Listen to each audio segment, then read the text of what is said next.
آواز بلند.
بیٹا رن میں جا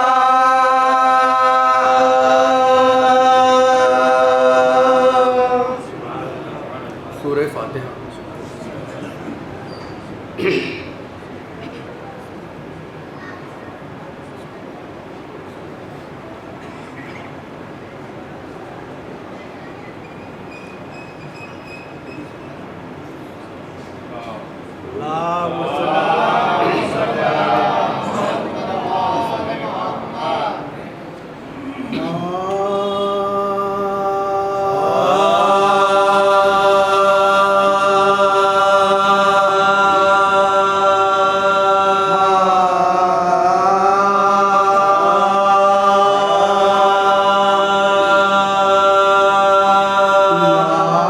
اکبر کی جو مقتل سے اٹھا لائے حسین،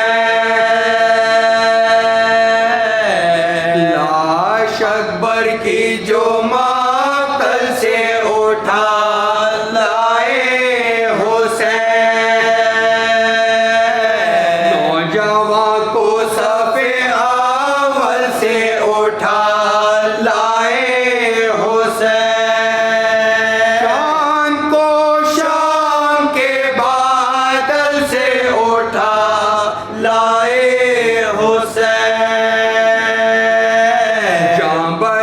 شیر کو جنگل سے اٹھا لائے حسین،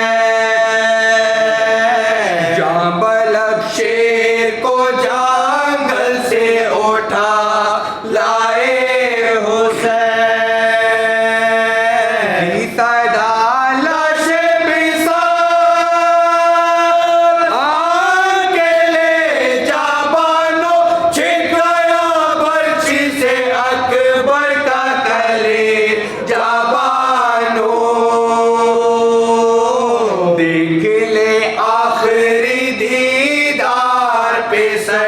مرتا ہے سامنے آنکھوں کے یہ نور نظر مرتا ہے، اب کوئی دم میں تیرا رشک کمر مرتا ہے، سے باہر ہے زبان تشنہ جگر مرتا باہر ہے زبان تشنہ جگر مرتا ہے، دم ہے سینے میں رکا سب سے خون جاری ہے، شہر بانو تیرا گھر لٹنے کی تیاری ہے، پہنچی خیمے میں جو حضرت کی یہ پر درد صدا، مضطرب ہو گئے ناموں سے رسول دو سرا، آہ چلا کے سکینہ نے کہ ہے بھیا، دوڑی فضا سوئے در پھینک کے سر پر سے ردا، سوئے در پھینک کے سر پر سے ردا، پیٹتی زینب در نکل آئی باہر، بانو گھبرا کے کھلے سر نکل آئی باہر، شہ کے کاندھے پہ جو دیکھا علی اکبر کو نڈھا،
مصرے شہدائے کربلا کی نظر کرم اللہ ضرور کہ ساتھ لو قاسم کی خصلت اور اکبر کا مزاج، ساتھ لو قاسم کی خصلت اور اکبر کا مزاج، اور حضرت عباس کی شان وفا لے کر چلو، حضرت عباس کی شان وفا لے کر چلو، اور جون کا دل حر کی نیت وہب قلبی کا خلوص، جون کا دل حر کی نیت وہب قلبی کا خلوص، ساتھ اپنے کربلا کی کربلا لے کر چلو، جون کا دل حر کی نیت وہب قلبی کا خلوص، ساتھ اپنے کربلا کی کربلا لے کر چلو۔ صلوات بآواز بلند۔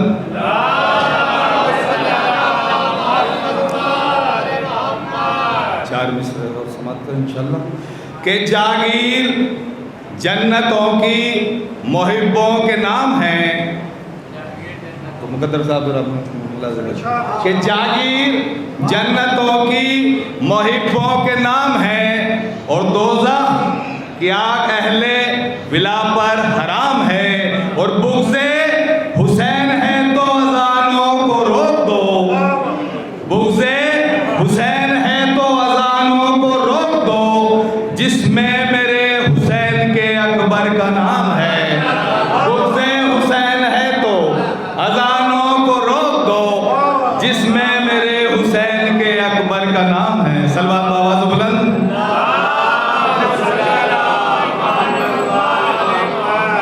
چار مصرے اور سماعت کریں انشاءاللہ کہ کہہ دے یہ کوئی جا کر کوثر پہ مرتضیٰ سے، کہہ دے یہ کوئی جا کر کوثر پہ مرتضیٰ سے، ایک قافلہ چلا ہے پیاسوں کا کربلا سے، ایک قافلہ چلا ہے پیاسوں کا کربلا سے، اور ذلت کی زندگی سے عزت کی موت بہتر، ذلت کی زندگی سے عزت کی موت بہتر، آواز آ رہی ہے اب تک یہ کربلا سے، آواز آ رہی ہے اب تک یہ کربلا سے۔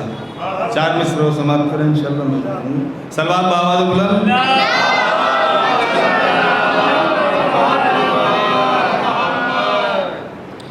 نہ گھبرا جلد ہی خون شہیداں رنگ لائے گا، نہ گھبرا جلد ہی خون شہیداں رنگ لائے گا، جو پھیکا پڑ گیا ہے جلد ہی عالم پہ چھائے گا، اور یزیدیت کو عالم میں مکمل ہو تو لینے دو، یزیدیت کو عالم میں مکمل ہو تو لینے دو، حسینیت کا وارث پھر 72 لے کے آئے گا، یزیدیت کو عالم میں مکمل ہو تو لینے دو، حسینیت کا وارث پھر 72 لے کے آئے گا۔ ان کے مصرے پر مجھے دو مطلب یاد آتے ہیں، جملہ دیکھیں گے۔ خالی ہے جو نماز درود و سلام سے، خالی ہے جو نماز درود و سلام سے، حاصل نہیں ہے کچھ بھی سجود و قیام سے، خالی ہے جو نماز درود و سلام سے، حاصل نہیں ہے کچھ بھی سجود و قیام سے۔ اور مطلب ثانی دیکھیں، وہ کیا رکھیں گے رشتہ الفت امام سے، وہ کیا رکھیں گے رشتہ الفت امام سے، جو ذہن پل رہے ہیں غذائے حرام سے، وہ کیا رکھیں گے، وہ کیا رکھیں گے رشتہ الفت امام سے، جو ذہن پل رہے ہیں غذائے حرام سے، جو ذہن پل رہے ہیں غذائے حرام سے۔ درود پڑھیں محمد وآل محمد۔ انہی اشعار کے ذہن میں گزارش گزار ہوں جناب ماسٹر حسرت علی صاحب سے کہ وہ مائک پر تشریف لائیں اور بارگاہ مولا میں منظوم نذرانہ عقیدت پیش فرمائیں۔ 12ویں امام کی شان میں ایک قطعہ آپ کے سامنے پیش کر رہا ہوں، سماعت کر لیں کہ قبول میرا جو مولا کلام ہو جائے، قبول میرا جو مولا کلام ہو جائے، تمہارا نام ہو اور میرا کام ہو جائے، تمہارا نام ہو اور میرا کام ہو جائے، اور قسم خدا کی اگر بے نقاب آ جاؤ، قسم خدا کی اگر بے نقاب آ جاؤ، تو یزید والوں کا جینا حرام ہو جائے، یزید والوں کا جینا حرام ہو جائے۔ ایک صلوات پڑھ دیں محمد والے۔ منقبت کے 2-3 شعر اور آپ کے سامنے پیش کر رہا ہوں کہ سب کی بگڑی ہوئی تقدیر بنانے والا، سب کی بگڑی ہوئی تقدیر بنانے والا، سب کی بگڑی ہوئی تقدیر بنانے والا، صرف شبیر ہے احمد کے گھرانے والا، صرف شبیر ہے احمد کے گھرانے والا، اور باپ کے ہاتھوں پہ اصغر نے کہا یہ ہنس کر، بطور خاص سماعت کر لیں کہ باپ کے ہاتھوں پہ اصغر نے کہا یہ ہنس کر، باپ کے ہاتھوں پہ اصغر نے کہا یہ ہنس کر کہ عمر بھر روئے گا اب تیر چلانے والا، عمر بھر روئے گا اب تیر چلانے والا، اور میرا دعویٰ ہے وہ معذور نہیں ہو سکتا، میرا دعویٰ ہے وہ معذور نہیں ہو سکتا،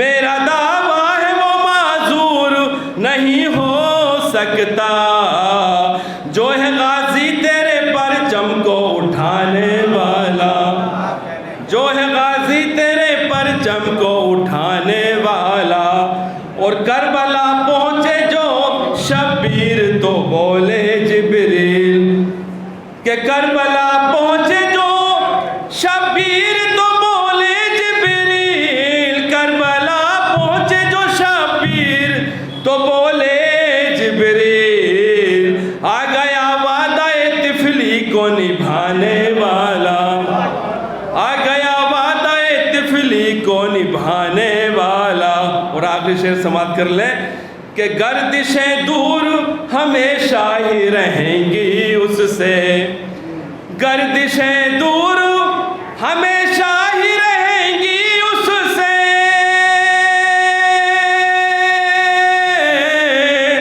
گردشیں دور ہمیشہ ہی رہیں گی اس سے، جو ہے شبیر تیرے غم کو منانے والا، جو ہے شبیر تیرے غم کو منانے والا، سب کی بگڑی ہوئی تقدیر بنانے والا۔ میں بنا کسی تمہید کے ملتمس ہوں جناب ماسٹر کرامت صاحب سے کہ وہ آئیں اور بارگاہ مولا میں منظوم نذرانہ عقیدت پیش فرمائیں۔ 3 شعر یعنی 6 مصرے سماعت کریں کہ ہر ابتدا سے پہلے، ہر انتہا کے بعد، ہر ابتدا سے پہلے، ہر انتہا کے بعد، ذات نبی بلند ہے ذات خدا کے بعد، ہر ابتدا سے پہلے، ہر انتہا کے بعد، ذات نبی بلند ہے ذات خدا کے بعد، ذات نبی بلند ہے ذات خدا کے بعد، اور دنیا میں احترام کے قابل ہیں جتنے لوگ، دنیا میں احترام کے قابل ہیں جتنے لوگ، میں سب کو مانتا ہوں مگر مصطفیٰ کے بعد۔ دنیا میں احترام کے قابل ہیں جتنے لوگ، ہر ابتدا سے پہلے ہر انتہا کے بعد، ذات نبی بلند ہے ذات خدا کے بعد۔ دنیا میں احترام کے قابل ہیں جتنے لوگ، میں سب کو مانتا ہوں مگر مصطفیٰ کے بعد۔ قتل حسین اصل میں مرگ یزید ہے، اسلام زندہ ہوتا ہے ہر کربلا کے بعد۔ اسلام زندہ ہوتا ہے ہر کربلا کے بعد۔ علم کے حوالے سے ڈاکٹر پیام اعظمی صاحب کے مسدس کی شکل میں چند بند آپ سماعت کریں۔ ایک نعرہ صلوات پڑھ دیجیے۔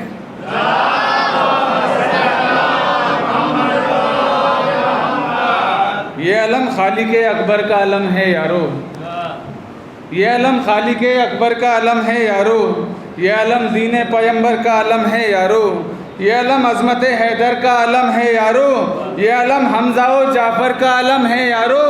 چوم لے کوئی تو جنت سے ہوا آتی رہے، عمر بھر ہونٹوں سے خوشبوئے وفا آتی رہے۔ کبھی حمزہ کبھی جعفر نے اٹھایا ہے اسے، کبھی حمزہ کبھی جعفر نے اٹھایا ہے اسے، اپنے ہاتھوں پہ پیمبر نے اٹھایا ہے اسے، اور کبھی فاتح خیبر نے اٹھایا ہے اسے، جنگ صفین میں شبر نے اٹھایا ہے اسے۔ کبھی حمزہ کبھی جعفر نے اٹھایا ہے اسے، اپنے ہاتھوں پہ پیمبر نے اٹھایا ہے اسے، اور کبھی فاتح خیبر نے اٹھایا ہے اسے، جنگ صفین میں شبر نے اٹھایا ہے اسے۔ پے امت مدد شیر خدا مانگی ہے، اس کے سائے میں پیمبر نے دعا مانگی ہے۔ اب تو ہر قوم کے دل میں ہے عقیدت اس کی، کرتے ہیں غیر بھی آ کے زیارت اس کی، کم نہیں ہوتی کسی ملک میں عزت اس کی، جیسے ہو سارے زمانے کو ضرورت اس کی، جیسے ہو سارے زمانے کو ضرورت اس کی۔ نسل اور رنگ کا ہر فرق مٹا دیتا ہے، یہ وہ پرچم ہے جو ہر ملک میں لہراتا ہے۔ آیا قرآن کی طرح احمد مختار کے ہاتھ، دے گئے اوج اسے حیدر کرار کے ہاتھ، اس پہ قربان ہوئے جعفر طیار کے ہاتھ، کٹ گئے نہر پہ عباس علمدار کے ہاتھ، بن گیا فدیہ پیمبر کا گھرانہ اس کا، لوگ آسان سمجھتے ہیں اٹھانا اس کا۔ دیکھ لو شام کے دربار سے رشتہ تو نہیں، دیکھ لو شام کے یہ دو بند بطور خاص ان کے لیے کہ کس طرح کے لوگوں کو علم اٹھانا چاہیے، کہ دیکھ لو شام کے دربار سے رشتہ تو نہیں، خون ناحق کا کہیں ہاتھ میں دھبا تو نہیں۔ دیکھ لو شام کے دربار سے رشتہ تو نہیں، خون ناحق کا کہیں ہاتھ میں دھبا تو نہیں، کسی بدکار سے بیعت کا ارادہ تو نہیں، دل کہیں دیکھ کے ظالم کو دھڑکتا تو نہیں، دل کہیں دیکھ کے ظالم کو دھڑکتا تو نہیں، ورنہ جب لشکر کفار سے ٹکراؤ گے تم بھی میدان میں علم پھینک کے بھاگاؤ گے۔ اور آخری بند سماعت کریں کہ عزم و ایثار و وفا ہو تو اٹھاؤ اس کو، عزم و ایثار و وفا ہو تو اٹھاؤ اس کو، عزم و ایثار و وفا ہو تو اٹھاؤ اس کو، دل میں کچھ خوف خدا ہو تو اٹھاؤ اس کو، دل میں کچھ خوف خدا ہو تو اٹھاؤ اس کو، جذبہ صدق و صفا ہو تو اٹھاؤ اس کو، جذبہ صدق و صفا ہو تو اٹھاؤ اس کو، ہمت کرب و بلا ہو تو اٹھاؤ اس کو، عزم و ایثار و وفا ہو تو اٹھاؤ اس کو، دل میں کچھ خوف خدا ہو تو اٹھاؤ اس کو، جذبہ صدق و صفا ہو تو اٹھاؤ اس کو، ہمت کرب و بلا ہو تو اٹھاؤ اس کو، غاصب اجر نبی ہاتھ لگائے نہ اسے، بے نمازی کوئی للہ اٹھائے نہ اسے، بے نمازی کوئی للہ اٹھائے نہ اسے۔ انہیں کے ایک بند کے حوالے سے مجھے ایک مطلب ایک شعر یاد آتا ہے، یا تو اپنے بھائیوں کا حق دبانا چھوڑ دو، یا تو اپنے بھائیوں کا حق دبانا چھوڑ دو، یا علم عباس غازی کا اٹھانا چھوڑ دو، یا تو اپنے بھائیوں کا حق دبانا چھوڑ دو، عباس غازی کا اٹھانا چھوڑ دو.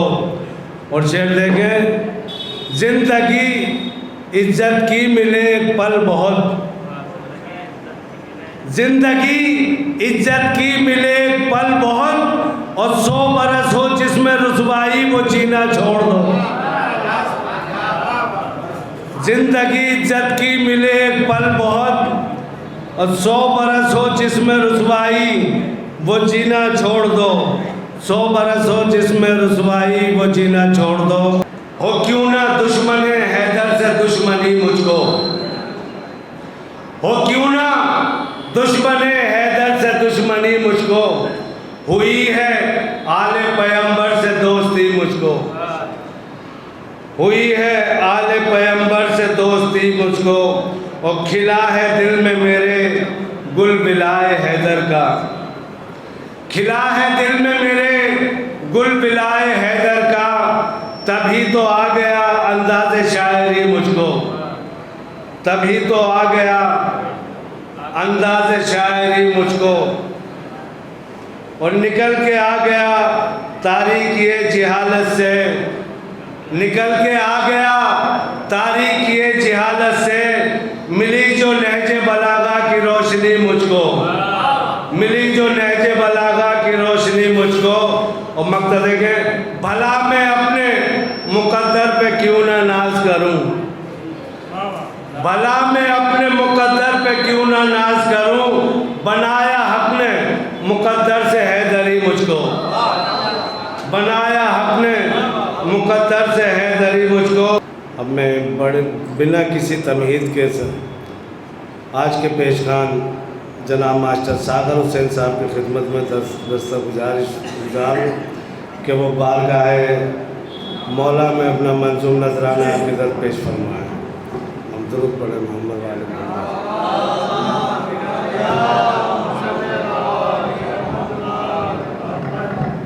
یقیناً مخصوص انداز میں ہمارے مرثیہ مہمان مرثیہ شہیدان کربلا میں نذرانہ عقیدت پیش کر رہے تھے, اور بہت مختصر صرف 5 منٹ لوں گا کیونکہ پیشخانی کافی ہو چکی ہے.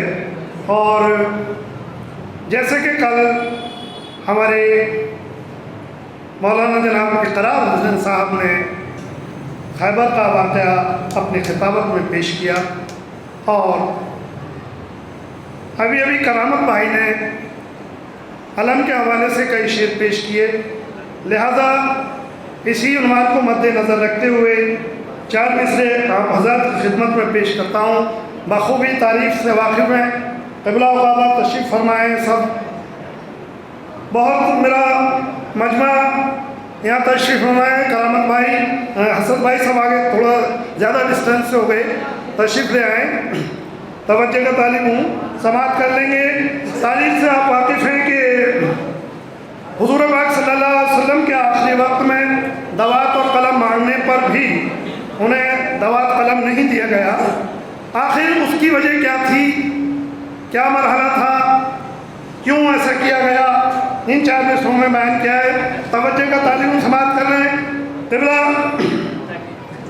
عرض کیا ہے کہ میں نے کہا کہ آپ صحابی نبی کے تھے, میں نے کہا کہ آپ صحابی نبی کے تھے, پھر آپ نے نبی کو قلم کیوں نہیں دیا, پھر آپ نے نبی کو قلم کیوں نہیں دیا. بولے کہ انتقام تھا خیبر کی جنگ کا, بولے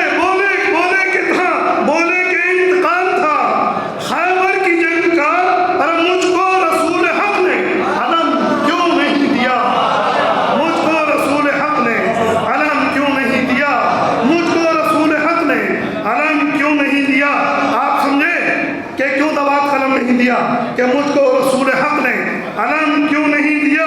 اور اسی طرح میں کہ جاہل بھی معلم سے قلم مانگ رہے تھے, جاہل بھی معلم سے قلم مانگ رہے تھے, بزدل بھی بہادر کا حشم مانگ رہے تھے, بزدل بھی بہادر کا حشم مانگ رہے تھے.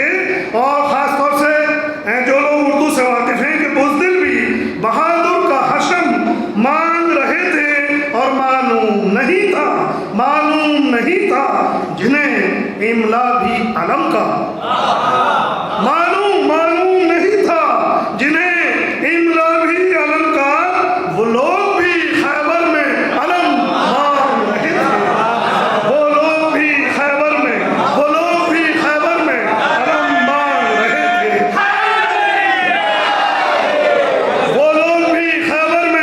علم مانگ رہے تھے وہ لوگ بھی خیبر میں علم مانگ رہے تھے محترم سامعین کلام چھوڑ دوں گا صرف 2-3 قطعے پڑھا ہوں صرف 5 منٹ لوں گا چونکہ پیشانی بہت ہو چکی ہے سماعت کر لیں کہ 1 محرم سے لے کر آج تک ہمارے اذا خانے سجے ہوئے ہیں اور 8 ربیع الاول تک سجیں گے انشاءاللہ اور وہاں پر حضرات اپنے عقیدت کے حساب سے نوع خوانی سینہ زنی برپا کر رہا ہے تو ان اذا خانوں کی ہماری زندگی میں کیا اہمیت ہے کیا عظمت ہے کیا بلندی ہے کیا مرتبہ ہے 4 مصروں میں سماعت کر لیں گے اذا خانہ ذہن میں رکھیے اور اس کی مرتبہ اور بلندی کو دھیان میں رکھیے گا کہ بے خبر ہو کے زمانے کی سبھی یادوں سے بے خبر ہو کے زمانے کی سبھی یادوں سے ارے دل کے سلطان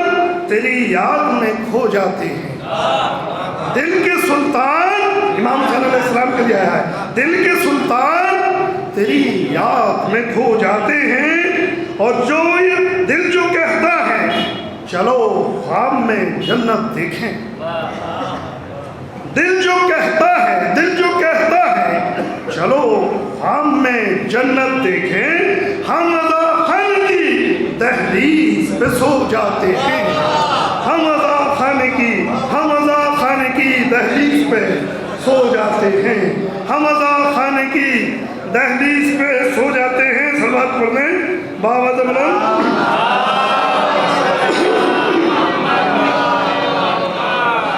چار مصرے اور آپ حضرات سماعت کر لیں کہ شہید تاریخ کربلا کا حوالہ دیتے ہوئے کہ شہید یوں تو ہوئے ہیں بہت زمانے میں شہید یوں تو ہوئے ہیں بہت زمانے میں ہوئی ہیں جنگیں بہت خیبر و حنین کے بعد ہوئی ہیں جنگیں بہت خیبر و حنین کے بعد ارے بتاؤ کس نے پڑھا ہے قرآن نیزے پر بتاؤ کس نے پڑھا ہے قرآن نیزے پر سرے حسین سے پہلے سرے حسین کے بعد سرے حسین سے پہلے سرے حسین کے بعد سرے حسین سے پہلے سرے حسین کے بعد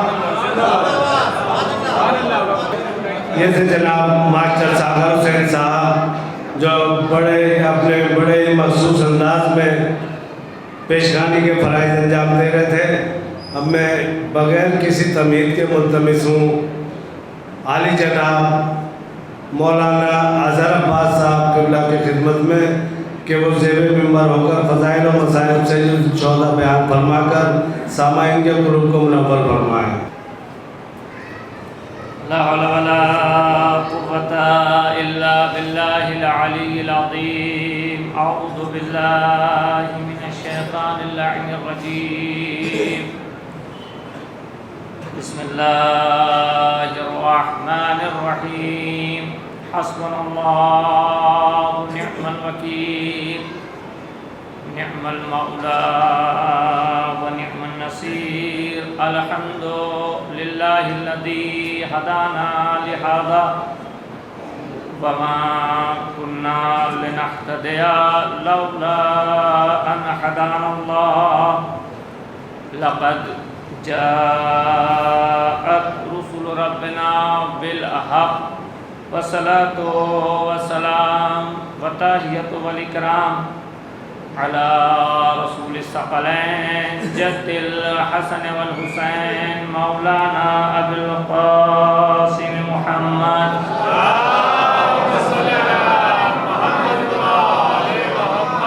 وعلى أهل بيته الطيبين الطاهرين المعصومين المظلومين المنتخبين المنتجبين. أما بعد فقد قال رسول الله صلى الله عليه وآله وسلم: بسم الله الرحمن الرحيم. إن الحسين مصباح الهدى وسفينة النجاة. صلوات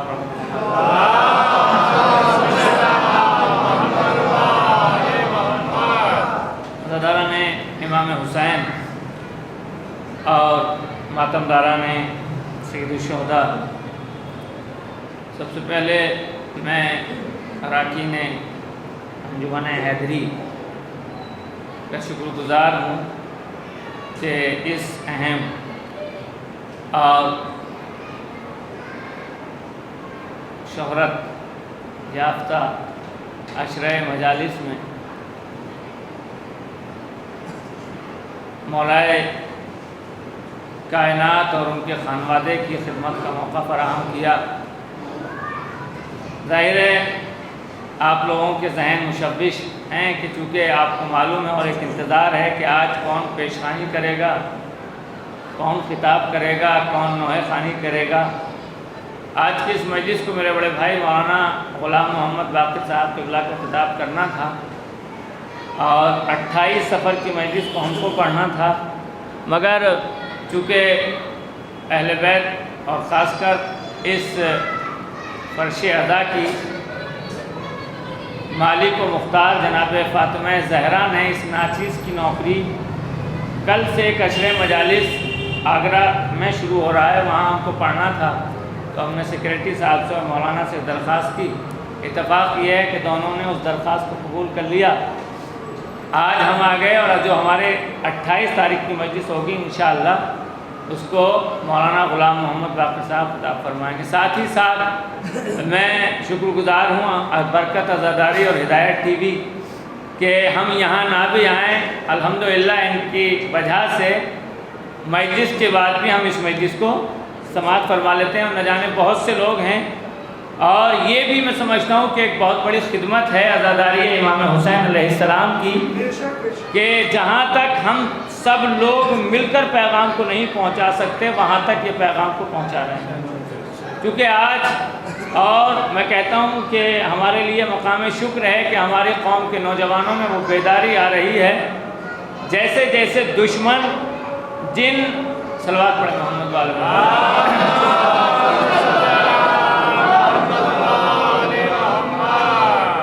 دشمن نے جن آلات اور جن ذرائع کو اسلام کے خلاف پروپیگنڈے کے طور پر ایجاد کیے تھے کہ اس کے ذریعے سے اسلام کی کردار کشی کی جائے، اسلام کے خلاف تعلیمات کو عام کیا جائے، اسلام کا مذاق اڑایا جائے، سوشل میڈیا، فیس بک، واٹس ایپ، ٹیلی گرام، یہ ساری سائٹ دشمن نے صرف اس لیے ایجاد کی کہ اسلام کے خلاف اور مسلمانوں کے خلاف ماحول بنایا جائے، مگر الحمدللہ ہماری قوم کے بیدار جوانوں نے انہی کے ہتھیار سے، انہی کے ذرائع کو انہی کے خلاف اس طرح سے استعمال کیا کہ تعلیمات اسلام بھی عام ہو رہی ہیں، مسلمانوں کی صحیح تصویر بھی اس کے ذریعے سے پیش کی جا رہی ہے۔ یہ ہماری بیداری اور ہمارے نوجوانوں کی بیداری ہے، اور عزیزان محترم سوال یہ ہے کہ یہ بیداری آتی کہاں سے ہے؟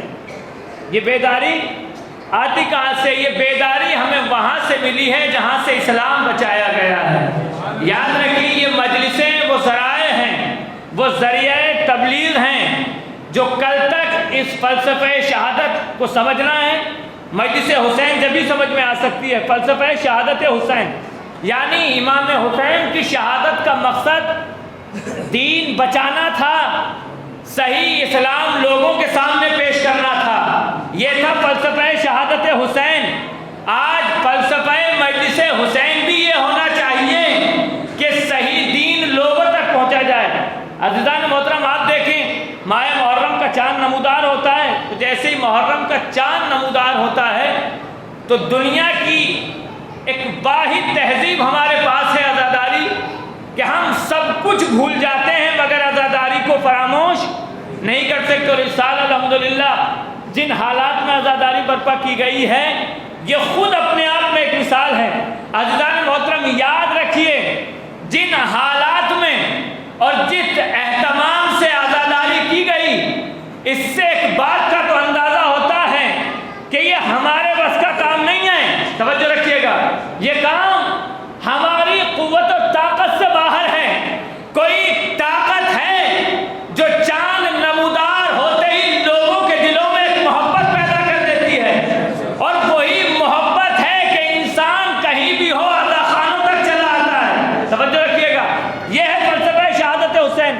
اور یہ دیکھیے دنیا کی ہر قوم، ہر مذہب، ہر فرقے کا انسان ہے جو عزاداری حسین کرتا ہے۔ چند لوگ ہیں گنے چنے جو تکفیری گروہ سے جن کا تعلق ہے جو عزاداری حسین نہیں کرتے ہیں، ورنہ دنیا کا ہر مذہب و مسلک کا انسان امام حسین علیہ السلام کو خراج عقیدت پیش کرتا ہے۔ ایسا نہیں ہے کہ ہم ہی مجلسیں کرتے ہیں، ہم ہی جلوس نکالتے ہیں، ہمارے تعزیے نکلتے نہیں۔ الحمدللہ ان آنکھوں نے دیکھا ہے ہم سے کہیں بڑے بڑے تعزیے وہ نکالتے ہیں جو حسین کو امام نہیں مانتے۔ توجہ رکھیے گا، ہم سے کہیں بڑے تعزیے ہوتے ہیں۔ یعنی دنیا کی ہر مذہب و مسلک کا انسان عزائے حسین کرتا ہے، عزاداری ہم بھی کرتے ہیں، ہر انسان ہے۔ مجلسیں ہوتی ہیں، ذکر شہادت ہوتا ہے، نوحہ خوانی ہوتی ہے، یعنی ہر طریقے سے عزاداری حسین کرتے ہیں۔ مگر یاد رکھیے گا دنیا والے بھی عزاداری کرتے ہیں، ہم بھی عزاداری کرتے ہیں، مگر ہماری اور ان کی عزاداری میں ایک بنیادی فرق ہے، اور وہ بنیادی فرق ہونا چاہیے۔ عزیزان محترم یاد رکھیے ہم حسین کی عزاداری خراج عقیدت کے طور ہی پر نہیں کرتے صرف کہ صاحب خراج عقیدت پیش کرنا ہے، مجلسیں کرنی ہے، ماتم کرنا ہے، جلوس نکالنے نہیں۔ ہمارا حسین سے ایک ایسا رشتہ ہے جو ہمیں مجبور کرتا ہے کہ ہم حسین کی عزاداری ویسے کریں جیسے ایک ماموم اپنے امام کی اقتدا کرتا ہے۔ توجہ رکھیے گا، بہت عجیب و غریب پیغام ہے۔ دنیا عزاداری کرتی ہے، مجلسیں ہوتی ہیں، ذکر شہادت ہوتا ہے، محفل شہادتیں ہوتی ہیں، تعزیے نکلتے ہیں، مگر ان کی عزاداری میں اور ہماری عزاداری میں ایک بنیادی فرق ہے، اس لیے کہ وہ عزاداری کرتے ہیں خراج عقیدت کے طور پر۔ حسین علیہ السلام نے قربانی دی ہے انسانیت کے لیے، لہذا حسین کا غم منایا جانا چاہیے، مگر ہماری عزاداری ایک عام عزاداری نہیں ہے، بلکہ ہمارا رشتہ حسین سے ایک امام اور ماموم والا رشتہ ہے۔ کہا یہ کیا فلسفہ، یعنی امام، یعنی دنیا حسین کو ویسے امام نہیں مانتی جیسے ہم مانتے ہیں، لہذا ہمارا انداز عزاداری بھی ویسا ہونا چاہیے جیسے ہم حسین کو مانتے ہیں۔ کہا یہ امام اور ماموم کا فلسفہ کیا ہے؟ ابھی آپ نے نماز پڑھی ہے نا جماعت کے ساتھ، 2 نمازیں پڑھی آپ نے، 3 رکعت مغرب کی اور 4 رکعت عشاء کی۔ آپ نے ایک منظر ملاحظہ کیا کہ جیسے ہی مغرب کے لیے قبلہ مصلی پہ کھڑے ہوئے اور قبلہ نے کہا اللہ اکبر، تو سب نے کیا کہا؟ اللہ اکبر۔ قبلہ رکوع میں گئے، آپ سب لوگ رکوع میں گئے، قبلہ سجدے میں گئے، آپ سب سجدے میں گئے، قبلہ اٹھے، آپ اٹھے، قبلہ بیٹھے، آپ بیٹھے۔ کیا ہوا؟ میں نے کہا بھئی یہ کیا مطلب؟ کہا ہم نے ان کو اپنی 3 رکعت کا امام مانا ہے۔ کیا مطلب 3 رکعت کا امام مانا ہے؟ کیا مطلب؟ کہا ہم وہی کریں گے جیسا یہ کریں گے، ہم ویسا ہی کریں گے جیسا یہ کریں گے۔ کیا مطلب؟ اگر یہ کھڑے ہوں گے تو ہم کھڑے ہوں گے، اگر یہ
حسین سے ہمارا تعلق ایک عام انسانوں والا نہیں ہے. ان کے یہاں عزاخانے اور جلوس سجائے جاتے ہیں خراج عقیدت کے طور پر. ہمارے یہاں عزاداری ہوتی ہے امام مانتے ہوئے. ہم نے اپنی زندگی میں امام تصور کیا. کیا کہتے ہیں ہم؟ پہلے امام حضرت علی، دوسرے امام امام حسن، تیسرے امام. ایک پورا سلسلہ ہے. کیا مطلب؟ عزیزان محترم، ہم نے صرف نماز اور روزے کے لیے امام نہیں مانا ہے. یاد رکھیے پیغمبر نے جب سلسلہ امامت امت کے حوالے کیا ہے میدان غدیر میں، تو من کنت مولا فہذا علی مولا سے پہلے ایک اور جملہ ہے، الستو اولا بکم بانفسکم، کیا میں تمہارے نفسوں پر تم سے زیادہ تصرف نہیں رکھتا؟ توجہ رکھیے گا عزیزان محترم. کیا میں تمہارے نفسوں پر تم سے زیادہ تصرف نہیں رکھتا؟ کیا مطلب؟ ایک نبی کا یا امام کا ہمارے نفسوں پہ ہم سے زیادہ تصرف کا مطلب جانتے ہیں کیا ہے؟ یعنی جو امام کہے وہ کرنا ہے، جس سے روکے اس سے رکنا ہے. امام کہے کھڑے ہو جاؤ تو کھڑے ہونا ہے. امام کہے بیٹھ جاؤ بیٹھ جانا ہے. امام کہے کھاؤ کھانا ہے. امام کہے رک جاؤ رک جاؤ. اسی کا مطلب ہوتا ہے. اب ہم بڑی شان سے نعرے لگاتے ہیں نا. کیا کہتے ہیں؟ نعرہ حیدری یا علی. علی ولایت کا اعلان ہوتا ہے، مگر اس ولایت کے ماننے سے پہلے صرف زبان سے نہیں بلکہ کمال معرفت کے ساتھ ان کی تعلیمات کو اپنی زندگی میں اپلائی کرنے کا نام ہے ولایت. چند کھوکھلے نعروں سے مولائی نہیں بن جاتا. جب تک ان کی سیرت کو اپنی زندگی میں نہ اتار لے تب تک مولائی نہیں بنتا. یاد رکھیے مولائی ابو ذر تھے، مولائی سلمان فارسی تھے، مولائی بلال حبشی تھے. اس لیے کہ یاد رکھیے یہ جدھر سے گزر جاتے تھے حکومتیں کہتی تھی علی والا جا رہا ہے. انہیں کہنے کی ضرورت نہیں تھی کہ ہم علی کے جانے نہیں. ان کا کردار بتاتا تھا کہ یہ علی والا ہے. کیا کہا؟ الستو اولا بانفسکم، میں تمہارے نفسوں پر تم سے زیادہ تصرف رکھتا ہوں. تو سارے مجمع نے بھائی ایک زبان کہا بلا، قالو بلا، ہاں یا رسول اللہ آپ ہمارے نفسوں پر ہم سے زیادہ. اس اقرار کے بعد نبی نے کیا کہا؟ من کنت مولا فہذا علی مولا. کہا جس کا میں مولا اس کا علی مولا. یعنی کیا مطلب؟ رسول نے جب منصب ہدایت امامت امت کے حوالے کیا تو کیا کہا کہ میں نے تمہارے نفسوں پر تم سے زیادہ تصرف رکھتا ہوں. جیسے میں رکھتا ہوں ویسے امام بھی رکھتا ہے. عزیزو یاد رکھیے ہم نے اپنی زندگی میں، یاد رکھیے اپنی زندگی میں علی کو امام مانا ہے تو اب ہماری زندگی کا ہر لمحہ سیرت علی کے مطابق ہونا چاہیے. توجہ رکھیے. اب سوال یہ اب لوگ کہہ دیتے ہیں اور یہ حقیقت بھی ہے کہ صاحب وہ تو معصوم تھے، ہم علی جیسے تو نہیں ہو سکتے. بے شک ہم علی جیسے نہیں ہو سکتے، مگر یاد رکھیے کہ بوذر جیسے تو ہو سکتے ہیں، جناب قمبر جیسے تو ہو سکتے ہیں، جناب میثم تمار جیسے. مگر یاد رکھیے کہ جب تک انسان سچے دل سے، توجہ رکھیے گا، سچے دل سے اپنے آپ کو کسی کی اتباع کے لیے تیار نہ کر لے وہ تیار نہیں ہو سکتا. یہ اپنا انسان کا فریضہ ہوتا ہے. مثال کے طور پہ میں آپ چھوٹی سی مثال دے دوں. کیا یہ بتائیے، یہ بہت چھوٹی سی مثال ہے، گلی باہر روڈ پر بہت سی دکانیں لگی ہوتی ہیں، کیا ہم بغیر ٹکی اور سموسہ کھائے ہوئے زندہ نہیں رہ سکتے؟ شریعت نے کھانے کو منع نہیں کیا ہے، مگر کیا کھانا ہے یہ شریعت نے بتایا ہے. یہ بتائیے زندہ رہ سکتے ہیں یا نہیں رہ سکتے؟ کوئی آپ کے سر پہ گن رکھ کے کہہ رہا ہے کہ اسے کھاؤ، ایسا بھی نہیں ہے نا بھائی. حالتیں اس طرح، شریعت نے انسان کے اوپر نماز واجب کی، کہا جب تم صحیح سالم ہو تو کھڑے ہو کر نماز پڑھو. لیکن شریعت نے دیکھا کہ اب اس کا جسم اس لائق نہیں ہے کہ کھڑے ہو کے نماز پڑھ سکے، تو شریعت اپنے مسئلے پر اٹل رہی، دین اٹل رہا، کہا نہیں میں دیکھو کھڑے نہیں ہو سکتے ہو تو بیٹھ کے، یعنی جیسے جیسے آپ میں قوت برداشت کم ہوتی گئی، شریعت آپ کے لیے آسان ہوتی چلی گئی۔ حالت مجبوری کہہ سکتے ہیں اس کو، مجبوری میں اگر آپ کھڑے نہیں ہو سکتے، آپ کے جسم میں طاقت نہیں ہے، تو شریعت نے کیا کہا؟ آپ بیٹھ کے نماز پڑھ سکتے ہو۔ یعنی شریعت جتنی آسان تھی، ہم نے اپنے خواہشات نفس میں اتنا ہی مشکل بنا دیا۔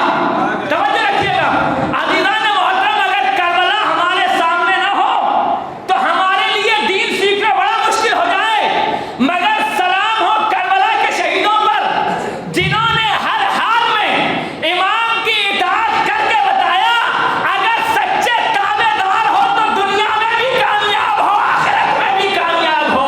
صلوات پڑھنے محمد والے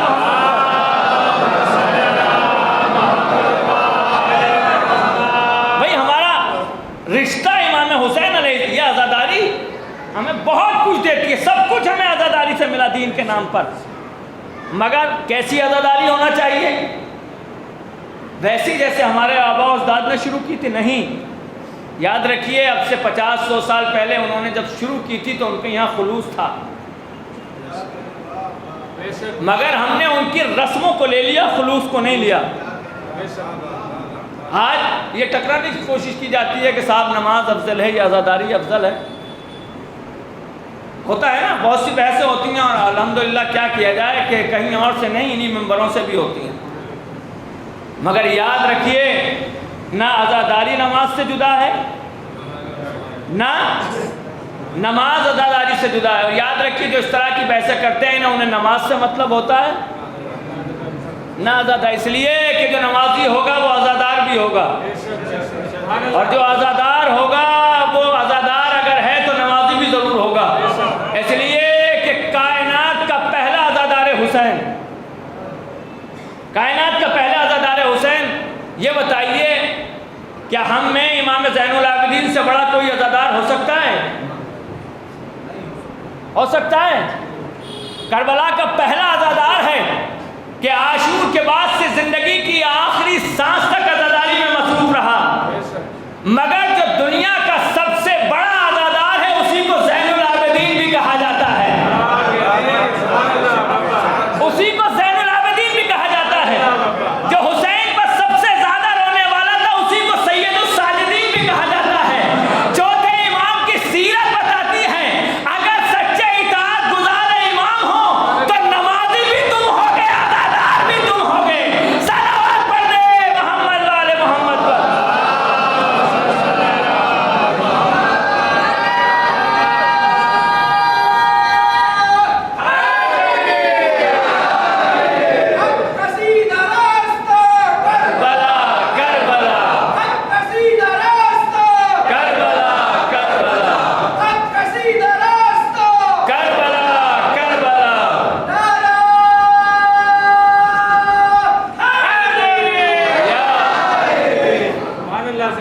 اس لیے کہ کربلا کے شہیدوں نے جو پیغام دیا ہے، ایک رات کی مہلت حسین علیہ السلام نے جان بچانے کے لیے نہیں مانگی تھی، نعوذ باللہ۔ آپ پوری رات کا منظر دیکھ لیجئے، شب عاشور کا منظر کیا منظر ہے، ساری رات تسبیح و تحلیل کی آواز آتی رہی ہے، یعنی شہادت کا جشن عبادت کے ذریعے منایا جا رہا ہے، یعنی حسین اور حسین کے رفقا کربلا میں شہادت کا جشن کاہے سے منا رہے ہیں؟ عبادت کے ذریعے سے منا رہے ہیں، اور ہم اسی عزاداری کو عبادت کے نہ کرنے کا بہانہ بنا لیتے ہیں۔ توجہ رکھیے گا عزیزان محترم، یاد رکھیے گا کہ اگر ہم عزاداری کو عبادت نہ کرنے کا بہانہ بنا رہے ہیں تو ہم حسین کے سچے وفادار نہیں ہیں۔ توجہ رکھیے گا، ہم حسین کے سچے وفادار نہیں ہیں، اس لیے کہ ہم عزاداری مناتے ہیں شہادت کی یاد میں۔ بھائی عزاداری کس لیے منائی جا رہی ہے؟ کہا شہادت حسین کی یاد میں، یعنی فلسفہ عزاداری ہے شہادت حسین،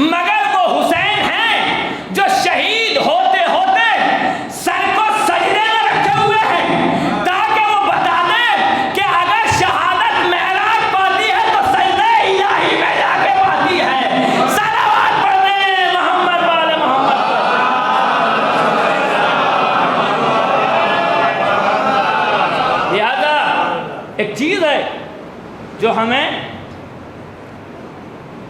فلسفہ عزاداری کو سمجھنا ہے. ہمارا تعلق امام حسین علیہ السلام سے کیا ہے؟ حسین امام ہیں، ایک ہم ماموم ہیں. ایک ماموم کا رشتہ اپنے امام سے جو ہوتا ہے وہ ہونا چاہیے. 3 رکعت نہیں، اگر ہم مسلسل 3000 رکعت نماز بھی امام کے پیچھے پڑھیں تو ہمیں پورے 3000 رکعت نماز میں امام کی اقتدا کرنا ہے. اگر کسی ایک قیام اور قعود میں جان بوجھ کے آپ نے اطاعت نہیں کی نا، یہ مسئلہ ہے شریعت کا. دیکھیے اگر دھوکے سے آپ امام سے پہلے سجدے میں چلے گئے یا رکوع میں چلے گئے دھوکے سے انجانے میں، تو شریعت کہتی ہے آپ کو چھوٹ ہے، معافی ہے. لیکن اگر آپ جان بوجھ کے امام صاحب ابھی کھڑے تھے آپ رکوع میں چلے گئے، اب شریعت میں معافی نہیں ہے، آپ کی نماز نہیں ہے. یہی کہا نا میں نے کہ اگر حالت مجبوری میں کوئی کام خلاف شریعت ہو جائے تو اللہ معاف کر دے گا، اہل بیت معاف کر دیں گے. لیکن انسان جان بوجھ کے خلاف شریعت کام کرے، نہ خدا معاف کرے گا نہ اہل بیت. توجہ رکھے گا. رشتہ منقطع. اگر انسان نماز جماعت کے ساتھ پڑھتے پڑھتے اپنے قیام اور رکوع الگ کر لے تو اب اس کا رشتہ جماعت سے نہیں ہے، چونکہ اس کی حرکتیں بدل گئیں، اس کی کیفیت عمل بدل گیا، اس کا انداز زندگی بدل گیا، انداز عمل بدل گیا. لہذا انداز بدلتے ہی رشتہ ختم. اب ہمیں اپنی زندگی کو دیکھنا ہے کہ ہماری زندگی ویسی ہے کہ امام سے رشتہ ہے یا نہیں. اگر وہی طرز زندگی ہے جو امام کا طرز زندگی تھا تو ہمارا رابطہ ہمارے امام سے ہے. توجہ رکھیے گا. ہم کیا کہتے ہیں زیارات میں؟ قبلہ بیٹھے ہوئے ہیں، سلمون لمن سالمکم، سلمون لمن سالمکم وحربون لمن حاربکم. اے امام، ہم ایک وعدہ کرتے ہیں نا امام سے. کیا وعدہ کرتے ہیں؟ زیارت پڑھتے ہیں، زیارت عاشوراء، زیارت، اس میں کیا کہتے ہیں؟ سلمون لمن سالمکم وحربون لمن حاربکم. اے امام، ہماری اس سے صلح ہے جس سے آپ کی صلح ہے. اے امام، ہماری اس سے جنگ ہے جس سے آپ کی جنگ تھی. توجہ رکھیے گا. عزیزان محترم، اس کے بعد ہم کیا کہتے ہیں؟ زیارت عاشوراء میں ایک عجیب و غریب جملہ ہے، پروردگار ہماری زندگی کو ویسی بنا دے جیسی آل محمد کی زندگی. دعائیں کرتے ہیں نا. اور ہماری موت کو ویسا قرار دے جیسے آل محمد کی موت. کیوں؟ کہا آل محمد کی زندگی بھی کرامتوں والی تھی، آل محمد کی موت بھی شہادت کے بعد کرامتوں والی تھی. عزیزوں، اگر کرامتوں والی زندگی چاہتے ہو، کرامتوں والی موت چاہتے ہو تو ویسا عمل کرو جو اہل بیت نے کیا. توجہ رکھیے گا. کیا کہا؟ اور اس کے بعد زیارت وارثہ میں ایک جملہ کہتے ہیں نا، جب ہم تمام شہداء کی زیارت پڑھتے ہیں تو اس میں کیا کہتے ہیں؟ کاش ہم کربلا کے میدان میں ہوتے،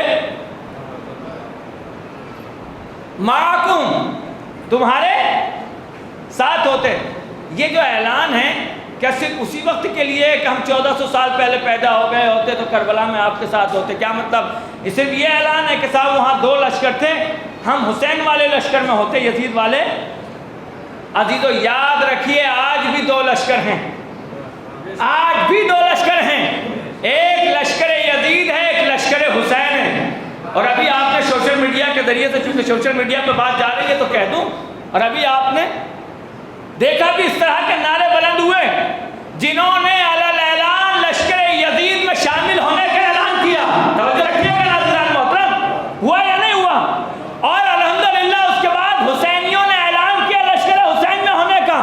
تو کیا مطلب؟ کربلا صرف کربلا تک نہیں تھی، ہر دور میں کربلا ہے. کربلا صرف کربلا میں نہیں تھی، ہر دور میں کربلا ہے. آج سے 1400 سال پہلے بھی تھی، عصر حاضر میں بھی کربلا ہے. فیصلہ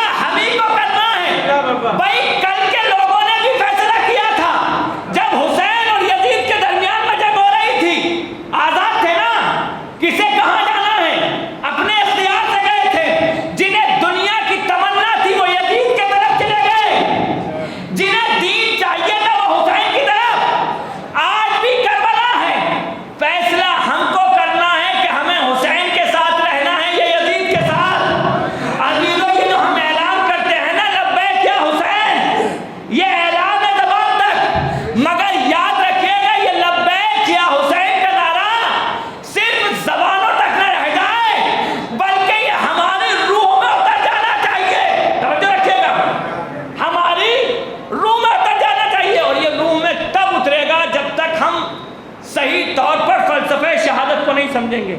چونکہ میں اس طرح کی گفتگو اس لیے کر رہا ہوں، سب سے میرا کوئی نہ کوئی رشتہ ہے، کوئی چچا ہے، کوئی بھائی ہے، کوئی باپ کی جگہ ہے، سارے رشتے ہیں.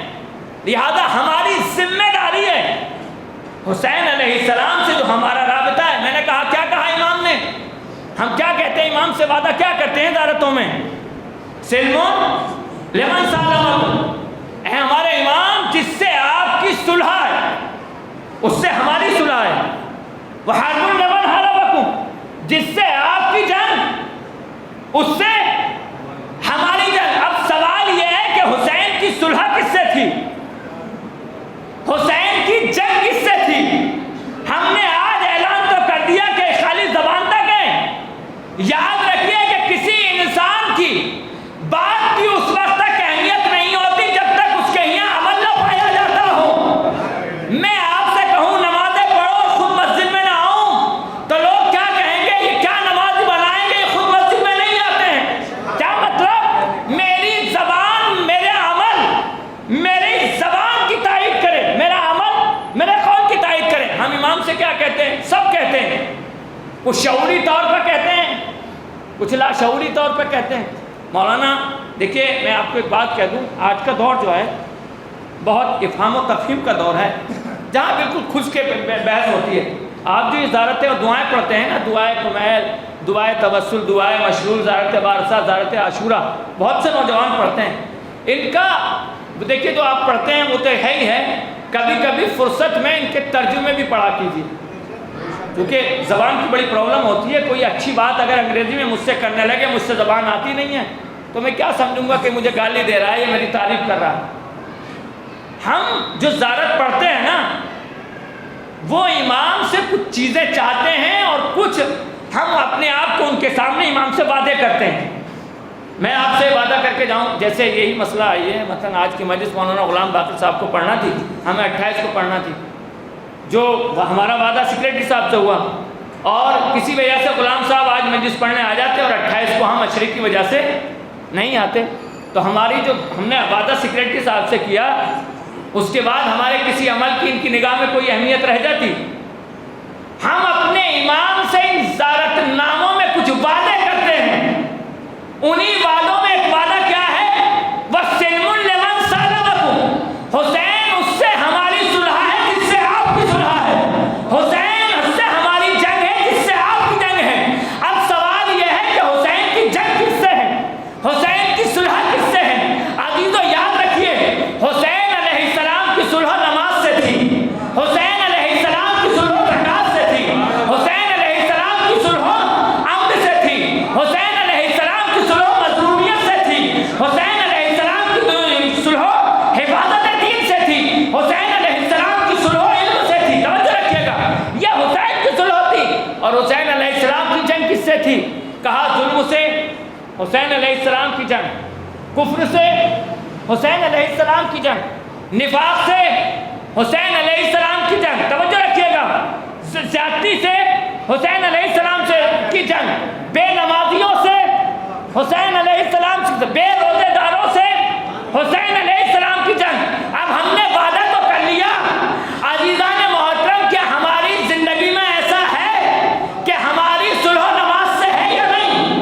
اب ہمیں دیکھنا ہے کہ ہماری صلح روزے سے ہے یا نہیں، ہماری صلح حج سے ہے یا نہیں، ہماری صلح زکات سے ہے یا نہیں.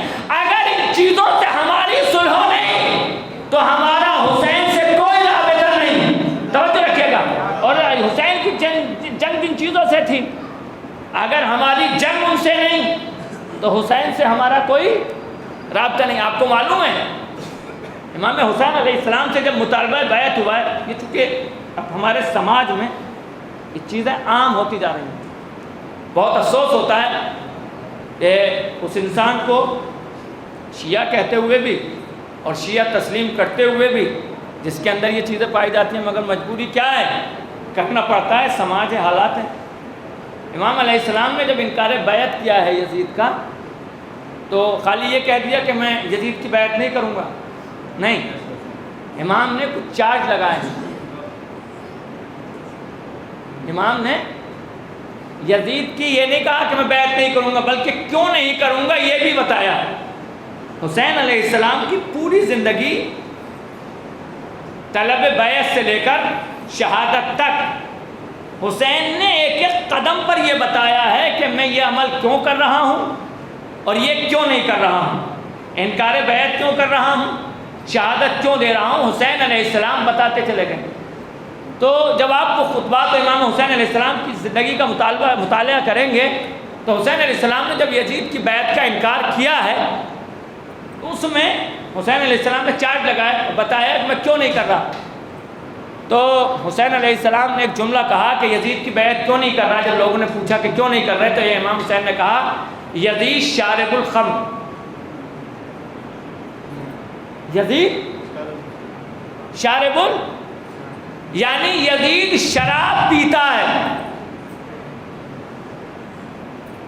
یزید شراب پیتا ہے، یزید جوا کھیلتا ہے، یزید محرمات کے ساتھ دست درازی کرتا ہے۔ چونکہ ادب منبر ہے، میں الفاظ کو بہت سمجھ کے سوچ سمجھ کے پوچھ رہا ہوں، محرمات کے ساتھ دست درازی کرتا ہے، لہذا ایسے کیریکٹر و کردار کے انسان کی حسین جیسا بیعت نہیں کر سکتا۔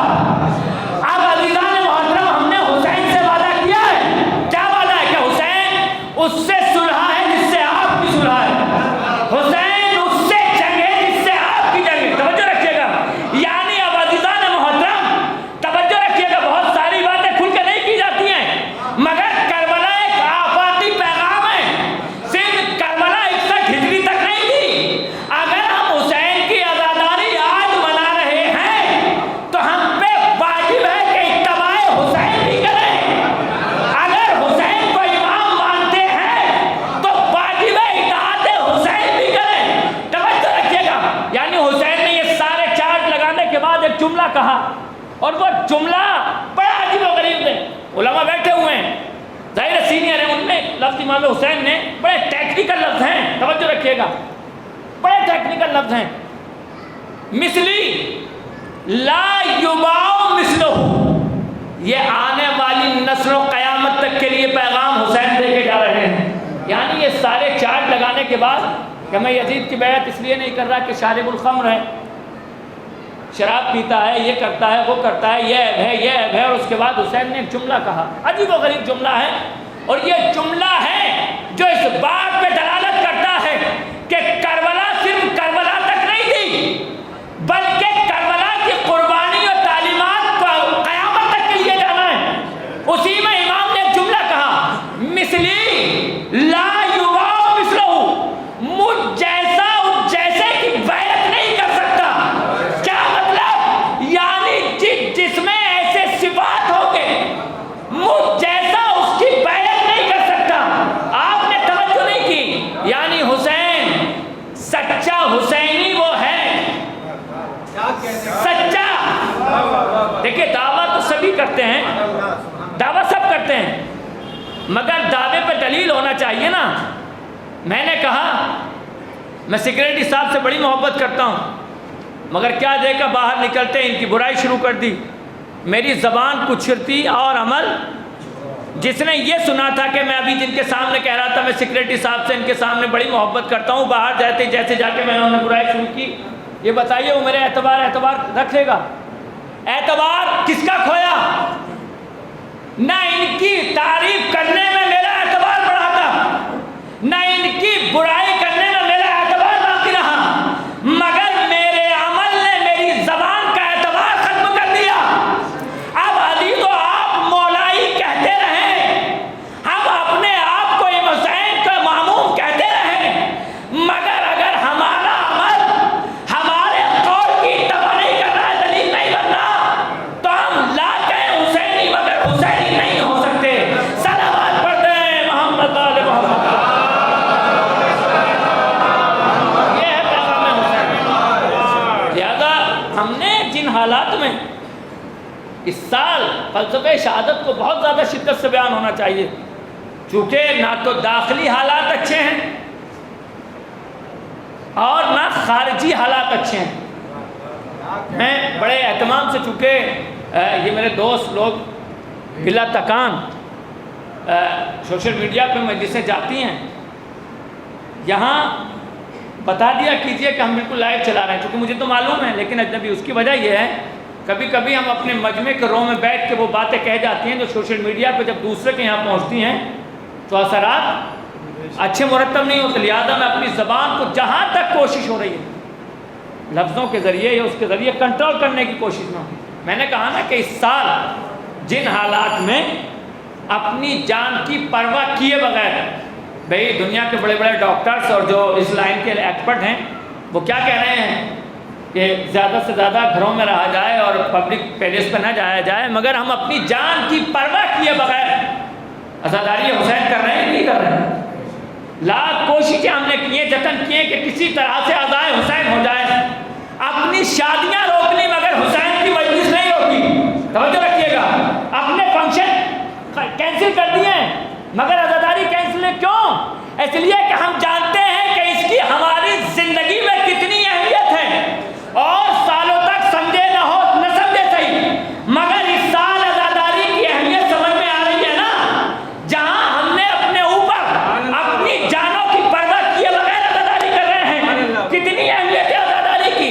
مگر یاد رکھیے کہ اس سال فلسفہ عزاداری اور فلسفہ شہادت حسین کو بیان کرنا سب کی ذمہ داری ہے، اور سننا بھی سب کی ذمہ داری ہے، عمل بھی، اس لیے کہ نہ تو داخلی حالات اچھے ہیں اور نہ خارجی حالات اچھے ہیں۔ داخلی کا مطلب جانتے ہیں، میں لفظوں کو ذرا سمیٹ رہا ہوں، خود ہماری قوم کے حالات بہت اچھے نہیں ہیں، عزاداری کو لے کر کے اپنے اندر بہت سی چیزیں اٹھ جاتی ہیں نا ہمارے درمیان بھی کہ ایسا نہیں ہونا چاہیے ویسا ہونا چاہیے، اور خارجی حالات آپ نے ملاحظہ ہی کیے ہیں، علیہ اعلان نعرے لگائے جا رہے ہیں، جس کا نام داخل دشنام تھا آج اسے امیر اور رحمت اللہ کہا جا رہا ہے، یزید کو کہا جا رہا نہیں کہا جا رہا، علیہ اعلان بالکل متفقہ علیہ پوری ملت اسلامیہ ہی نہیں، جہاں جہاں تک حسین کی تاریخ پہنچی تھی وہاں یزید کو گری ہوئی نگاہوں سے دیکھا جاتا تھا، مگر آج پھر لشکر یزید ابھر رہا ہے۔ اور یاد رکھیے بات آ گئی ہے، نوجوانوں پریشان ہونے کی ضرورت نہیں ہے کہ صاحب اب امیر یزید کے نعرے لگنے لگے، رحمت اللہ اور رضی اللہ کے نعرے لگنے لگے، اب کیا ہونے والا ہے، کیا ہوگا، اس کا مطلب یہ ہو سکتا ہے وہ نہیں، پریشان ہونے کی ضرورت نہیں ہے۔ اس لیے کہ ہمارے یہاں ایک مسئلہ ہے، قبلہ بیٹھے ہوئے ہیں، کتا جو ہے وہ نجس العین ہوتا ہے، نجس العین ہوتا ہے نا، تو اگر میں چاہوں، نجس دو چیزیں ہوتی ہیں، ایک نجس العین ایک نجس چیز جو ہے وہ پانی سے پاک ہو جاتی ہے، مثلا میرا یہ رومال نجس ہو جائے تو میں اسے دھو دوں گا، نجاست زائل ہوتے ہی پاک، لیکن نجس العین ایک ایسی چیز ہے کہ جو کبھی پاک لاکھ کوشش کریں آپ اس کو پاک نہیں کر سکتے، یہی ہے نا، یہ شریعت کا مسئلہ ہے، اس کو آپ پاک نہیں کر سکتے۔ اگر آپ کو ایک کتا کیا ہوتا ہے، نجس العین، میں یہ چاہوں کہ میں مولانا ہوں، لوگ بڑی بڑی عزت کرتے ہیں، مولانا مانتے ہیں، شریعت کے مسائل مجھے بہت زیادہ یاد ہیں اور اچھے سے پاک کر سکتا ہوں، اور میں چاہوں کہ بہترین شیمپو سے اچھے پانی سے کتے کو پاک کرنے کی کوشش کروں، تو کیا کتا پاک ہو جائے گا؟ ایک پریشانی اور آ جائے گی کہ اسے پاک کرنے کے چکر میں، اس کی نجاست کو ظاہر کرنے کے چکر میں میں خود نجس ہو جاؤں گا، اس لیے کہ اس کی جو چیز میرے جس حصے پہ آ جائے گی، توجہ رکھیے گا، کان پہ آ جائے تو کان نجس، زبان پہ آ جائے تو زبان نجس، چہرے پہ آ جائے تو چہرہ نجس، لباس پہ آ جائے تو لباس نجس، داڑھی پہ آ جائے تو داڑھی نجس، یعنی اس کی نجاست، اس کی پانی کی چھینٹیں میرے جس حصے پہ پڑ جائیں وہ حصہ نجس ہو جائے، یعنی ایک پاک انسان بھی کسی نجس العین کو نجس نہیں کر سکتا، بلکہ اس کی خاصیت یہ ہے کہ اگر نجس العین کو پاک کرنے کی کوشش کی جائے تو یہ پاک انسان بھی نجس ہو جاتا ہے نہیں ہے، یہ شریعت کا مسئلہ ہے۔ آپ عزیزوں پریشان ہونے کی ضرورت نہیں ہے، کون رحمت اللہ کہہ رہا ہے، کون رضی اللہ کہہ رہا ہے، یاد رکھنا وہ پاک نہیں ہو سکتا، وہ رحمت اللہ نہیں ہو سکتا، مگر جو رحمت اللہ بنا رہے ہیں وہ لعنت اللہ ضرور ہو جائیں گے۔ صلوات پڑھتے ہیں محمد صلی اللہ علیہ وسلم۔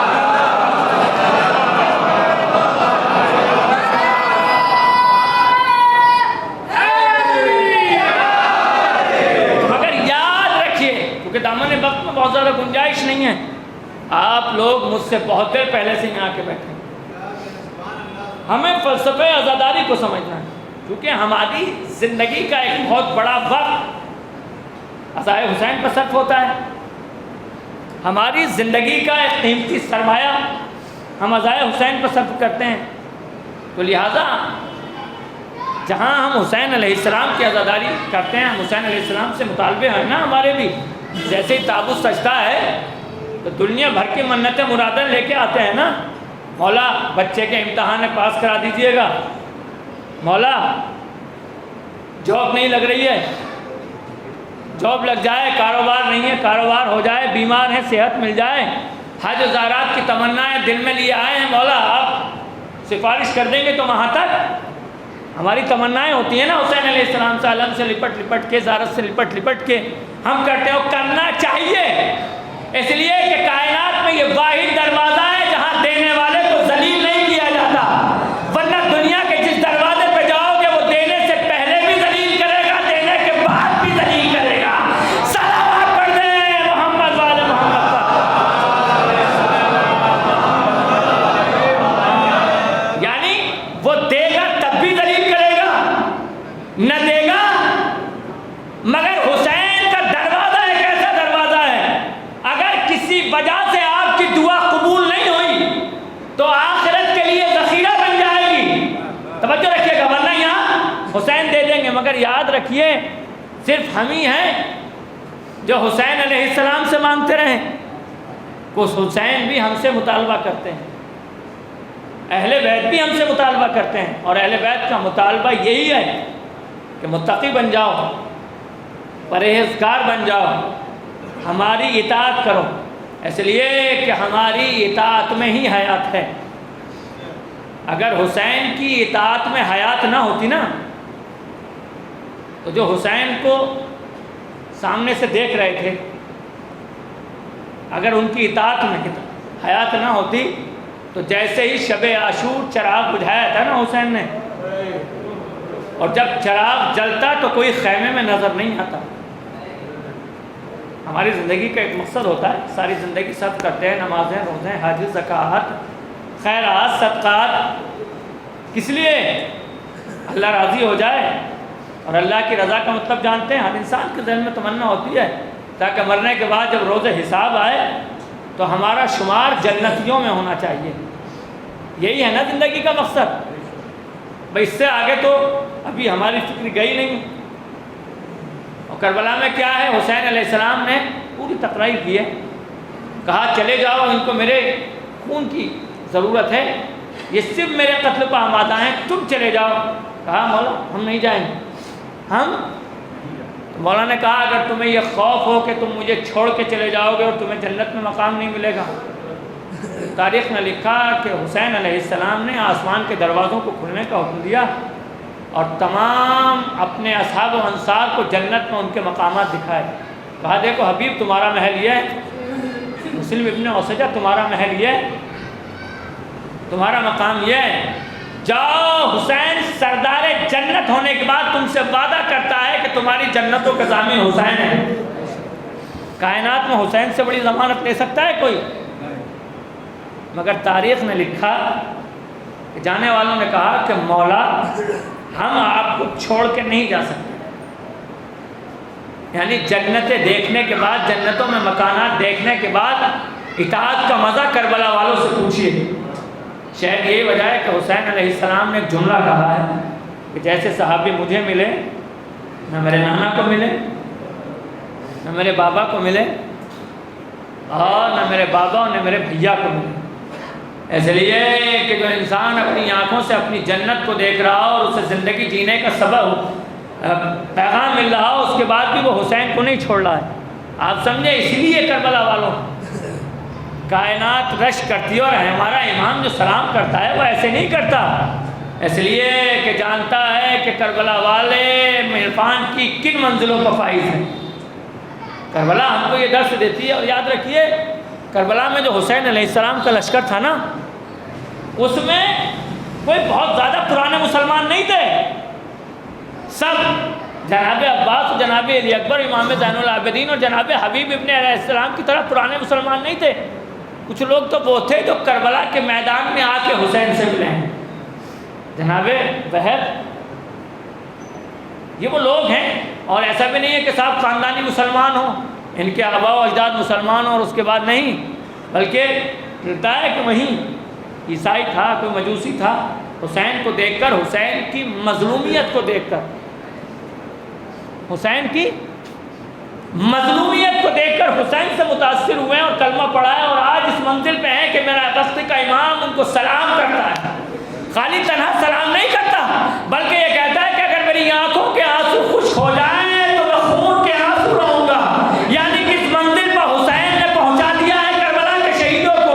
عزاداروں ذرا اپنی عظمت کو سمجھا کرو. ہمارا رشتہ حسین سے خاندانی بھی ہے, پرانا بھی ہے. عزیزان محترم, کچھ کرنے کی ضرورت نہیں ہے, بس اپنے آپ کو حسین کا فرما بردار بنانے کی ضرورت ہے. کیا آج حر نہیں بنا جا سکتا؟ آج حبیب ابن مظاہر نہیں بنایا جا سکتا؟ مگر پہلے منزل عرفان اپنے نفس کو پہچاننے کی ضرورت ہے. اور کی طرح آپ مغفرت تو معافی تو مانگیے اپنے گناہوں سے. بنانا حسین کا کام ہے. عزیزو, حسین کو جو منزلیں ملی ہیں نا, بڑا عجیب و غریب جملہ حضور میں نے آیت اللہ سند نے بیان کیا فرسٹ ٹائم. شاید میرے بہت سے نوجوان دوستوں نے نہیں پڑھا ہو. میں نے امام حسین علیہ السلام کے لیے, حتیٰ کہ رسول کے لیے بھی جملہ شاید مولا کائنات فرماتے ہیں, یا ابا عبداللہ اسوۃ انت قدمہ. یہ آیت اللہ سند نے اپنی کتاب زیارت اربعین کے اسرار لکھے ہیں. اسرار زیارت اربعین ان کی کتاب ہے. اس میں انہوں نے جملہ لکھا ہے, امام حسین علیہ السلام سے فرماتے ہیں مولا کائنات عالم علم لدنی ہیں, علم رسول کے وارث ہیں. بڑا عجیب و غریب جملہ ہے. یا ابا عبداللہ اسوۃ انت قدمہ, اے حسین تم اپنے سے پہلے والوں کے لیے نمونہ عمل ہو. آپ نے جملے کی محسوس نہیں کی سنگینی کو؟ یعنی میں آج زندگی جی رہا ہوں تو میری زندگی بعد والوں کے لیے نمونہ ہوتی ہے. میری زندگی جو مجھ سے پہلے گزر گئے ان کے لیے نمونہ عمل نہیں ہے, اس لیے کہ انہوں نے میری حیات کو دیکھا ہی نہیں ہے. مگر کائنات کا واحد حسین ہے جس کی زندگی کے لیے علی علیہ السلام کہہ رہے ہیں یا ابا عبداللہ اسوۃ انت قدمہ. آپ کی سماعتوں پہ بھروسہ کرتے ہوئے یہ جملہ کہہ رہا ہوں, آپ کی سماعتوں پہ, یا ابا عبداللہ اسوۃ انت قدمہ, آپ اپنے سے پہلے والوں کے لیے نمونہ عمل ہو. اب عزیزو, جب وہ وضاحت کرتے ہیں نا, بڑا عجیب و غریب وضاحت ہے. اپنے پہلے والوں کے لیے کیسے؟ آپ جب تاریخ انبیاء کا مطالعہ کریں گے نا, تاریخ نے لکھا ہے کہ آدم سے لے کر خاتم تک اور خاتم سے لے کر امام حسن تک جب تبلیغ کی راہ میں پریشانیوں سے گھبرایا جایا کرتے نا, تو خالق کائنات انہیں شہادت حسین سناتا تھا. یعنی نوح جب اپنی پریشانیوں سے گھبرا کے اللہ کی بارگاہ میں شکوہ کرتے تھے نا, تو انہیں شہادت حسین سنائی جاتی تھی, تاکہ حسین کی مصیبتوں کو دیکھ کر نبوتوں کو قرار آ جائے. اسے حسین کہتے ہیں. آپ نے جملہ سن لیا, میں نے جملہ سنا دیا. عرفان کی اعلیٰ ترین منزلوں پر, یعنی جب نبوتیں اللہ کی راہ میں تبلیغ کرتے کرتے مصیبتوں مشکلات سے گھبرا کے گلا کرتی تھی, تو تسلی کے لیے حسین کی شہادت سنائی جاتی تھی. کیا مطلب کہ 950 سال کی تبلیغیں اور تمہاری زحمتیں ایک طرف, حسین کا عاشور ایک طرف. جملہ سنیے گا, شاید میں کوئی روایت نہ پڑھ پاؤں, کسی ایک جملے کو مجلس کو ختم کر دوں. تمہارے 950 سال کی تکلیف ایک طرف, حسین کے عاشور کی زحمت ایک طرف. ابراہیم تمہاری ساری زحمتیں ایک طرف, حسین کا اکبر کے کلیجے سے برچھی نکالنا ایک طرف.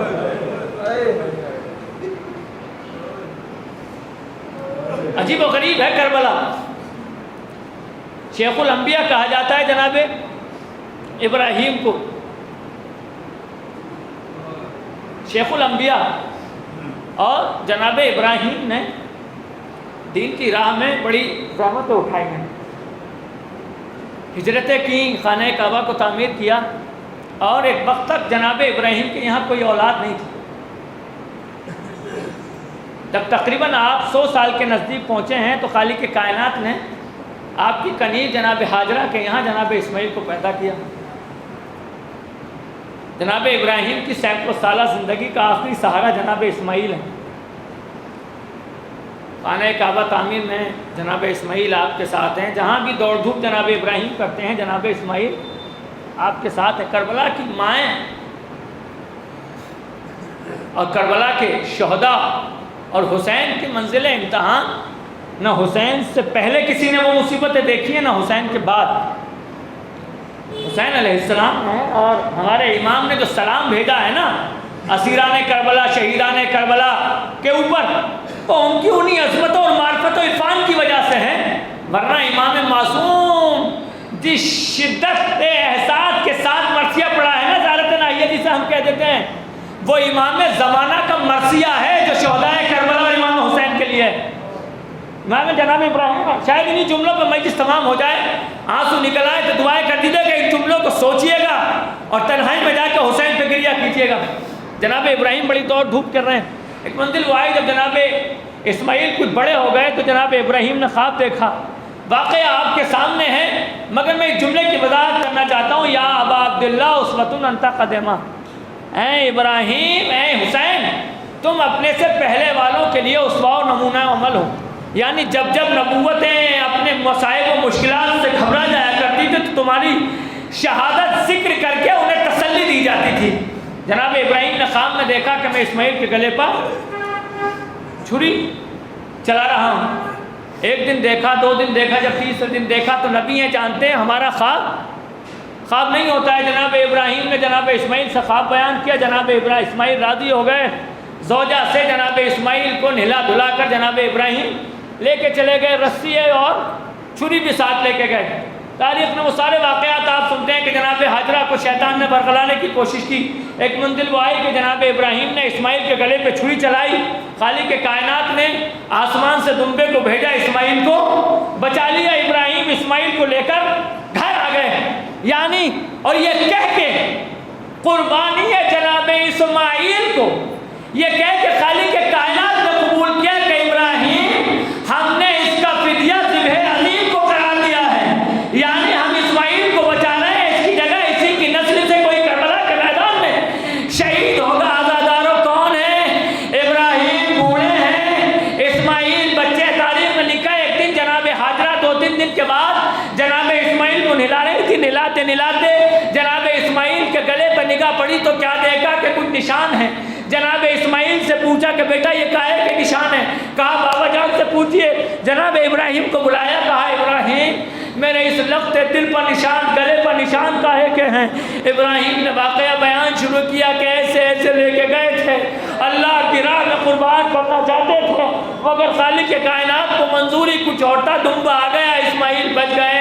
بس تاریخ نے لکھا جناب ہاجرہ نے جیسے یہ پورا واقعہ سنا ایک جملہ کہا اور حساس ماں یہ جملہ کہتی ہے. اور جناب ہاجرہ کہتی ہیں ابراہیم کاش دمبا نہ آیا ہوتا اور چھری اسماعیل کے گلے پہ چل گئی ہوتی. بس اتنا جملہ کہنا تھا. جناب ہاجرہ بے ہوش ہو گئی، ابراہیم ہوش میں لائے. تاریخ میں لکھا ہے کہ تقریباً 18 دن کے اندر ہائے اسماعیل کہہ کے جناب ہاجرہ اس دنیا سے چلی گئی. یہ ایک نبی کی بیوی بھی ہے، ایک نبی کی ماں بھی ہے. میں کہوں گا ہاجرہ ایک اسماعیل ہے، ذرا کربلا کے میدان میں لیلا کے سامنے آ جاؤ کہ اپنی آنکھوں کے سامنے اسماعیل نہیں بلکہ شبیہ پیغمبر علی اکبر کے سر کے ساتھ لیلا سفر کر رہی ہے. مگر جو شکوہ زبان پر آیا ہو، تاریخ نے دیکھا ایک مقام پہ آ کے جناب لیلا نے اپنے کلیجے کو پکڑ لیا. وہ منظر ہے، بس روایت کے ایک جملہ ہے جہاں آ کے ایسی صابرہ لیلا بھی اپنے کلیجے کو پکڑ کے رہ گئی. اس لیے کہ حصہ ماں ہے نا، بڑا عجیب و غریب منزل ہے. جب شام میں اہل حرم کو رہائی ملی ہے نا کہ جناب اللہ کا سب کہاں آ کے جواب دیتے، جہاں برداشت نہیں ہو۔ جب جناب تمام اسیران اہل حرم کی رہائی، منظر ملاحظہ کیجئے گا، جناب لیلا رہائی ہوئی تو جناب زینب نے کہا ایک مکان خالی کرا دیا جائے، مکان خالی ہو گیا، حسین کی مجلس برپا ہو گئی۔ جناب زینب نے سید سجاد سے کہا یزید کو پیغام دو ہمارے لٹے ہوئے اسباب ان کو واپس کر دیے جائیں۔ لٹے ہوئے اسباب آنا شروع ہوئے، بیویوں نے چادریں اوڑھی، زینب کی جناب سکینہ کی چادر اور بندے رہ گئے۔